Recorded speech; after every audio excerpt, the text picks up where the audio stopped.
But understand, my offer has limits. Time is not on your side, Lina. The guild I represent is not patient. Saida's breath catches audibly. Guild? She echoes, her curiosity piqued. Malaki smiles again, the kind of smile that suggests secrets too deep for the daylight. The sun rises over the bustling Tabari market, casting golden light across the colourful stalls. Lina sits quietly at her corner, weaving patterns onto her baskets with meticulous care. Her heart feels heavy, weighed down by Malaki's tempting offer. Saida, seated next to her, weaves quickly, her movements sharp and restless. The space between them feels wider than ever, an unspoken tension settling like dust in the air. A shadow stretches across their stool. Lina looks up to see Malaki, his tall figure blocking the morning sun. He smiles faintly, his eyes glinting with purpose. Lina, he says smoothly, we need to talk. Meet me tonight. There's something important you must understand. Saida straightens, her lips parting to speak. What about me? She asks sharply. Her voice carries a bitter edge that startles Lina. Malaki regards Saida briefly, his expression cool. This is about Lina's work, he replies, turning back to her as if dismissing Saida entirely. That evening, Lina walks cautiously through the labyrinth of Tabari's alleys, her heart pounding with every step. The grand tent Malaki had described rises ahead of her, its rich crimson and gold fabrics glowing under the flickering torchlight. Inside, the air smells of incense and power. Malaki gestures for her to sit, his sharp gaze locked onto hers. Lina, he begins, his voice low and deliberate, your talent is rare, so rare that it deserves protection. Do you know what happens to people like you in this world? Without the right allies, they are exploited, forgotten, or destroyed. But I can change that. What are you saying? Lina asks, her voice steady despite the unease curling in her chest. I'm part of a guild, Malaki explains. We control the markets, decide who thrives and who fades into obscurity. If you join us, your name will be known far and wide. You'll gain wealth and influence beyond your dreams. But, he leans closer, his eyes narrowing, you must be loyal. Completely loyal. Lina's breath catches.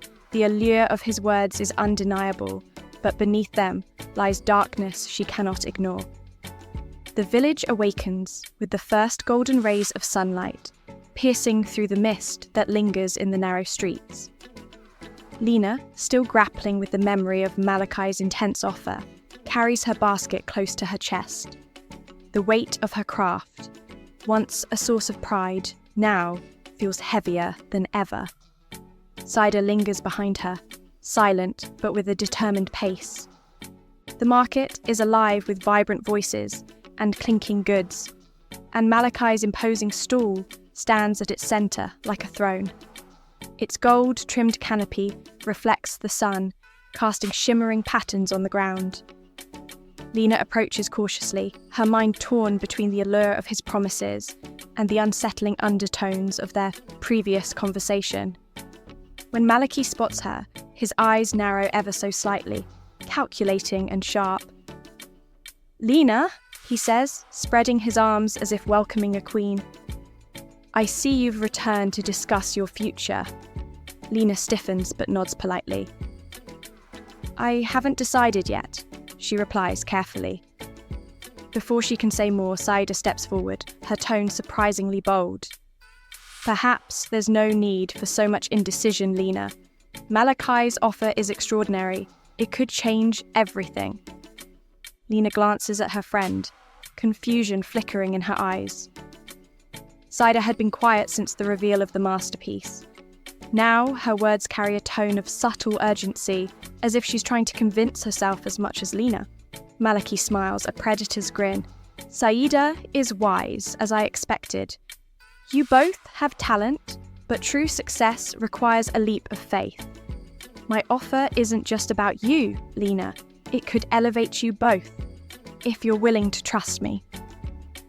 His words feel like honey laced with poison. Lina's gaze drifts to her basket, the intricate pattern gleaming softly under the sunlight.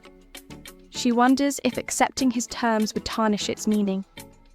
Saida, however, seems transfixed by Malaki's presence, her shoulders square and her chin lifted, as if imagining herself in the places he describes.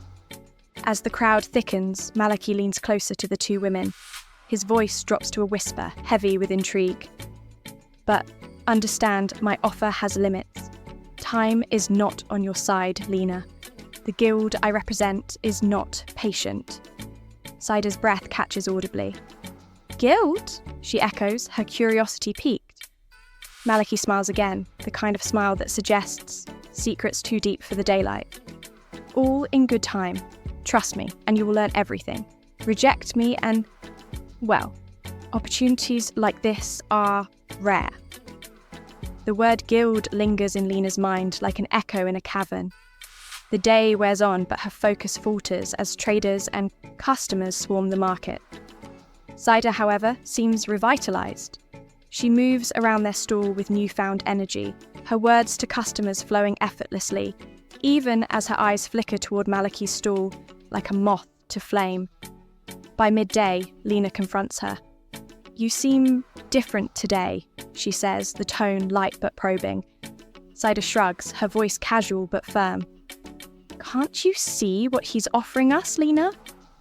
This is what we've dreamed of. Fame, fortune, recognition. It's right there. Why hesitate? Lina frowns. Because it feels too easy, Saida. Success isn't supposed to come wrapped in gold with strings attached, and this feels like a cage, not a dream. Saida stops mid-motion, gripping the edge of their stall. Her gaze meets Lina's, and for the first time there's a flicker of something darker in her eyes. Envy. Maybe you can afford to turn down cages, Lina. You've always been the star. Me? I have to fight for every bit of light I get. The words sting, and for a moment Lina doesn't know how to respond. Before she can find the right words, a shadow falls over their stall. It's Malaki. Ladies, he greets smoothly, his presence commanding attention. I trust the day has been kind to you. Lina steps back instinctively, but Saida holds her ground, a faint smile tugging at her lips. I've been thinking about your offer, Saida says, her voice steady. What if one of us is ready to move forward? Lina's heart sinks. Saida, wait! Malaki's eyes gleam with satisfaction. Ah, ambition. I admire that. But, Saida, my offer is for extraordinary talent. It isn't a gift, it's a partnership. Both of you bring unique skills to the table. Without unity, even the brightest lights can dim. His words seem wise, but Lina can't shake the feeling that they're also a trap. Night falls over the trading village, cloaking it in an eerie quiet. The market stalls, once bursting with colour and sound, are now silent, their goods packed away under heavy tarps. Lina sits by the small fire outside their lodging, her basket resting beside her. The flickering flames cast shadows across her face, but her thoughts are even darker. Saida emerges from the hut, her movements deliberate. She lowers herself onto the ground opposite Lina, her expression unreadable. The tension between them feels like a taut string, ready to snap. Malaki's offer, Saida begins after a long silence. It's not as simple as it seems. Lina looks up sharply. Then, why are you so eager to take it? Saida sighs, her shoulders slumping. Because, Lina, it might be the only chance I get to prove myself. You have something I don't. You walk into a room and people notice you. Your work speaks louder than words. Me? I'm invisible unless I scream. Lina shakes her head, her voice rising with emotion. That's not true, Saida. Your work is incredible. You don't need Malaki to validate that. But I do. Saida snaps, her voice cutting through the night. She takes a deep breath, her tone softening. I'm tired of being in the background, Lina. I want to shine. Just once. Before Lina can respond, a low voice interrupts. A compelling sentiment. Both women whirl around to see Malaki standing in the shadows, his golden robes catching the faint light of the fire. His sudden appearance sends a shiver down Lina's spine. You shouldn't eavesdrop, Lina says sharply, her heart pounding. Malaki steps closer, his gaze steady. I wasn't eavesdropping. I merely came to remind you both that the market isn't just a place for trade. It's a battlefield. And on battlefields, only the strong survive. His words hang heavy in the air as he walks away, his silhouette fading into the darkness. Lina and Saida sit in silence, the fire crackling between them. The next morning, the sun rises reluctantly, hidden behind heavy clouds. Saida moves with unusual haste, her hands trembling as she arranges their baskets for display. Lina watches her, her chest tightening with concern. Are you going to talk to him again? Lina asks, breaking the silence. Saida pauses, her fingers hovering over a basket. I don't know, she admits, but her tone suggests otherwise. What if this is my chance, Lina? What if I let it slip away? Lina steps closer, her voice urgent. But at what cost, Saida? Malaki isn't just a trader. He's part of something bigger, something dangerous. I can feel it. Saida's jaw tightens. Maybe I'm willing to take that risk. I've lived my whole life playing it safe, Lina. And where has it gotten me? Before Lina can argue further, Malaki appears, his presence as commanding as ever. He surveys their stall with a practiced eye before addressing Saida. I have a proposition, he says, his tone smooth. Come with me to the guild's main market tomorrow. Present your work to the masters. If they see your potential, you could secure a place among us. Lina's breath catches. And what about me? She asks, her voice steady despite the turmoil inside her. Malaki's smile falters, his gaze flicking to Lina. You've already proven your worth, but Saida, she needs to take this step on her own. Saida's eyes light up with a mixture of hope and determination. I'll do it, she says quickly before Lina can protest.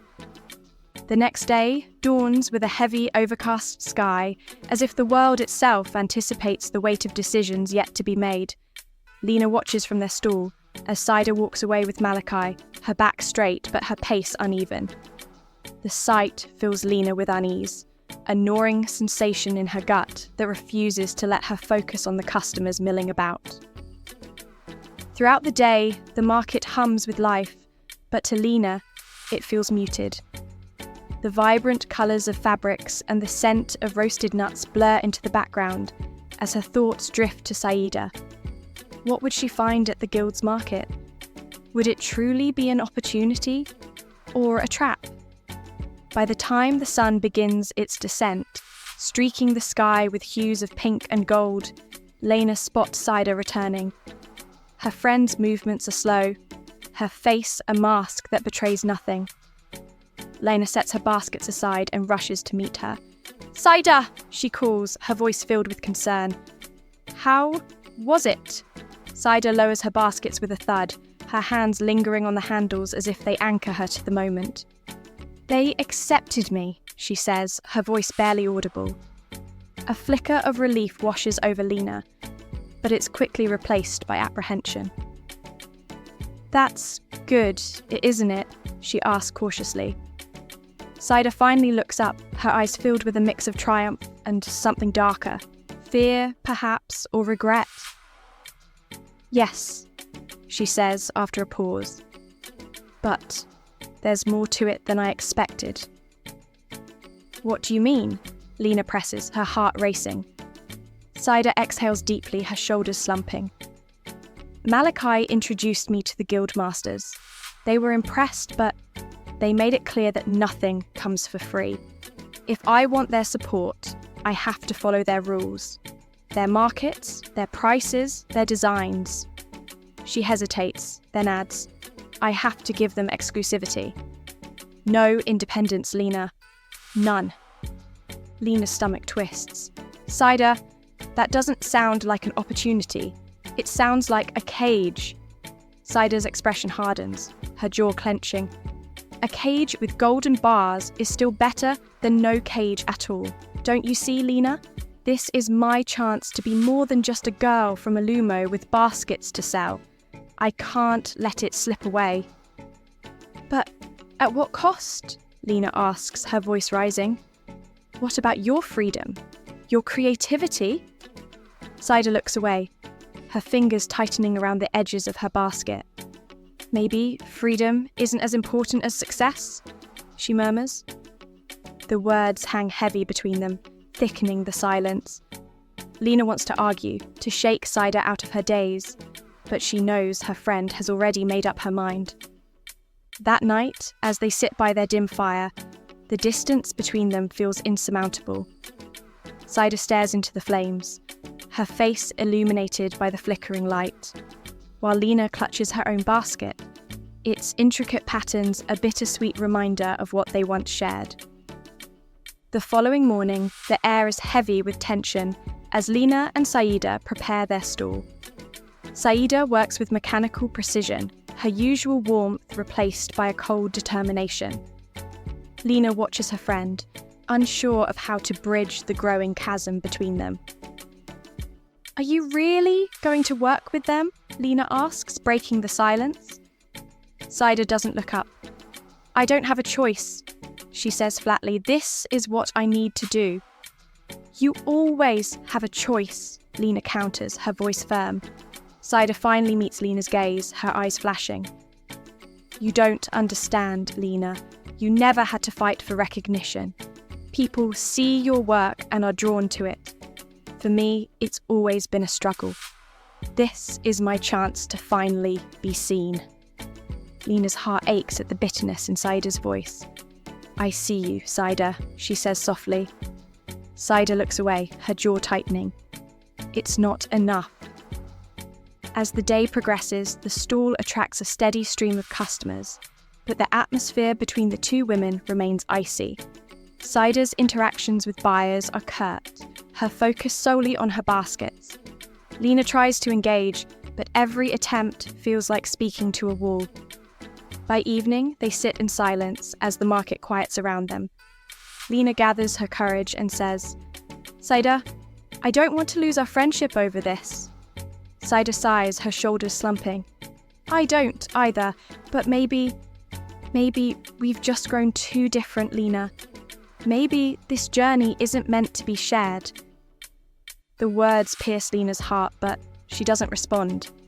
Instead, she stares at the ground, her thoughts a whirlwind of regret and helplessness. The night air is cool, but Lina feels suffocated as she sits in their small room. Saida's words echo in her mind, heavy and unshakable. She stares at the dim oil lamp flickering in the corner, its light casting long shadows on the walls. Across the room, Saida sleeps fitfully, her body curled away from Lina, as if even in slumber, the distance between them remains. Unable to rest, Lina decides to take a walk. The streets of the trading village are quiet now, the vibrant market stilled under the weight of night. She finds herself wandering toward Malaki's stall, her feet moving of their own accord. To her surprise, Malaki is still there, speaking in low tones with another man. She steps back into the shadows, her heart pounding as she watches them. The girl will be easy to sway, Malaki says, his voice calm but laced with arrogance. Her desperation makes her predictable. Once she's fully under the guild's control, her work will be ours. The market will bend to us.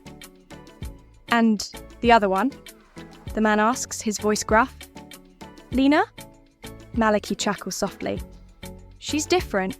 She has potential, but she's not blinded by ambition like Saida. She'll need a gentler touch. For now, we focus on the one who's already willing. Lina's stomach churns as the truth sinks in. Malaki doesn't care about their art or their dreams, only about control and profit. Her mind races with questions. Should she confront him? Warn Saida? But how would Saida react, so enthralled by the promise of success? She steps away quietly, retreating into the night. As she makes her way back to their lodging, her chest tightens with dread. She must find a way to protect both her work and her friend, even if it means standing alone against Malaki. The next morning, Lina approaches Saida with her heart pounding. The market is already buzzing, but she knows this conversation can't wait. "Saida," she begins, her voice low but firm. "We need to talk." Saida doesn't look up from her baskets. "I'm busy, Lina." "This is important," Lina presses, stepping closer. "I overheard Malaki last night. He doesn't care about us, Saida. He just wants control. He's using you." Saida freezes, her hands stilling over her work. Slowly, she straightens and turns to face Lina. Her expression a storm of disbelief and anger. "You were spying on him." "I wasn't spying," Lina says, her voice steady despite the fire in Saida's eyes. "I heard him talking. He sees you as a tool, Saida, not as an artist." Saida's jaw tightens, her fingers gripping the edge of her basket. "You're just trying to stop me because you can't stand the thought of me succeeding without you." "That's not true," Lina protests, her voice rising. "I want you to succeed, but not like this. Not under someone who will take everything from you." "Enough!" Saida snaps, her voice sharp enough to draw the attention of nearby traders. She lowers her voice but steps closer, her face inches from Lina's. "You think you know everything, don't you? Just because your baskets draw attention, just because Malaki looks at you differently, but you don't know what it's like to fight for every scrap of recognition."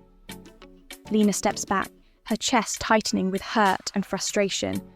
"I know what I heard, Saida. I'm trying to help you." But Saida shakes her head, turning back to her baskets. "I don't need your help, Lina. I'll succeed on my own terms, even if you don't believe in me." The words sting, and Lina walks away, her heart heavy with the weight of their crumbling friendship. Lina spends the day grappling with her next move. She knows Malaki's power extends beyond the market. Challenging him openly could backfire, but staying silent feels like a betrayal, to herself and to Saida. As the sun dips low, Lina gathers her courage and returns to Malaki's stall. He greets her with his signature smile, but this time, Lina doesn't waver. "I need to talk to you," she says firmly. "Of course," Malaki replies, gesturing for her to sit. Lina remains standing. "I've thought about your offer, but I need to know what happens to Saida if I say no. Will you still support her work?" Malaki's smile falters for the briefest moment, before returning, smoother than before. "Lina, you misunderstand. Saida's work is respectable, but it doesn't have your magic.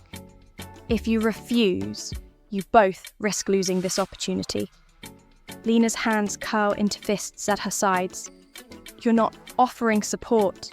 You're offering control. That's not what we came here for." Malaki's expression hardens.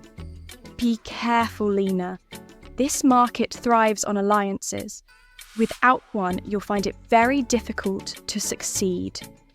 His words hang in the air like a threat, but Lina refuses to back down. "I'd rather fail on my terms than succeed on yours," she says, her voice steady. As she walks away, her heart pounds with both fear and defiance. She knows she's made herself a target, but she also knows she's done the right thing. The market buzzes with life the next morning, but Lina feels like she's walking through a storm. Every smile from a merchant feels forced, every glance laced with suspicion. Malaki's influence is already at work, spreading whispers about Lina's refusal to align with him. Saida, however, seems unfazed, or perhaps deliberately so. She stands at their stall, her voice bright and animated as she calls to passers-by. Her baskets are carefully arranged, each one polished to perfection. Lina can see the determination in her friend's movements, the refusal to be overshadowed. But the tension between them is impossible to ignore. "Good morning," Lina says cautiously as she sets down her own baskets. Saida doesn't look up. "Morning." Her tone is clipped, the warmth between them all but gone. A hush falls over the crowd as Malaki approaches their stall. His golden robes catch the sunlight, and his presence commands attention. He stops in front of Saida's baskets, picking one up and inspecting it carefully. "This is fine work," he says, his voice loud enough for everyone nearby to hear. "I see great potential here." Saida's face lights up with pride, and Lina feels her stomach twist. She knows Malaki's praise isn't genuine. It's calculated. He's trying to divide them further. "Thank you," Saida says, her voice steady but tinged with excitement. Malaki glances at Lina, his smile sharp. "And you, Lina? Have you reconsidered my offer?" Lina straightens, meeting his gaze. My answer hasn't changed. The tension between them crackles like a fire, drawing the attention of nearby traders. Malachi's smile fades, his eyes narrowing.